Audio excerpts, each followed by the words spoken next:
je suis l'honorable Madame Safia Elmi Djibril. Je suis vice-présidente du Parlement panafricain pour le pays, deuxième vice-présidente du Parlement panafricain pour le pays de l'Afrique de l'Est.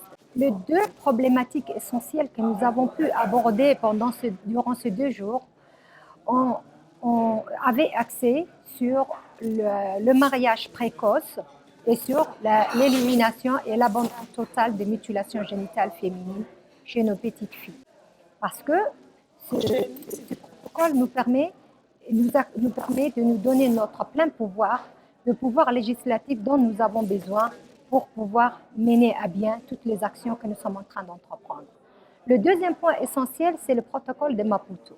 Dans ce protocole de Maputo, tous les droits de l'enfant et de la femme sont intégrés à l'intérieur et beaucoup de pays de l'Afrique ont signé, il en reste certains.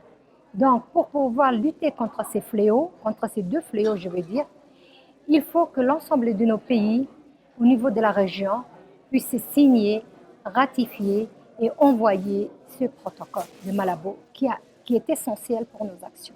Par la suite, ils peuvent mettre leur propre loi au niveau national pour renforcer ce qu'ils sont en train de faire. Donc, je crois que les deux sont une condition sine qua non pour que l'une marche avec l'autre. L'une sans l'autre, c'est un peu comme si on met la charrue avant le bœuf. Donc moi, je pense qu'il faudrait d'abord ratifier le protocole.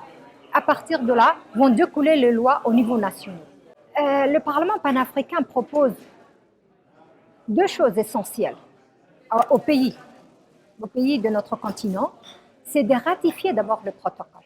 Ça, c'est une question principale, le protocole de Malabo. Malabo, quand on dit, le protocole de Maputo. Quand on dit Maputo, c'est le protocole du droit, qui parle de tout droit et qui combat toutes sortes de violences contre la femme et l'enfant. À ce moment-là, le Parlement panafricain, c'est les représentants de l'ensemble des parlementaires des pays de l'Afrique. Donc, c'est la voix de l'Afrique. Comme on le dit, une voix, une Afrique. Donc, c'est à ce niveau-là que nous pouvons prendre des décisions et des résolutions qui, par la suite, vont partir au niveau de l'Union africaine et qui, par la suite, vont aller également dans nos pays respectifs. Donc, le Parlement panafricain nous demande, nous sommes le Parlement panafricain, donc nous demandons à ce que les protocoles soient ratifiés, les différents protocoles tels que Malabo soient ratifiés au niveau national pour que ça puisse remonter au niveau régional. En tout cas, durant ces 2 jours que nous avons eu cette conférence, nous avons reparlé encore l'implication de l'homme dans la lutte contre les mutilations génitales féminines et le mariage précoce. Les hommes sont le mari, le frère, le père d'une famille.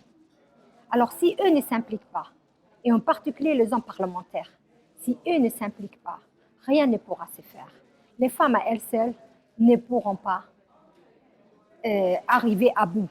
Donc nous sommes en complémentarité et nous devrions travailler ensemble pour que notre voix puisse porter, pour que nous puissions atteindre des résultats probants.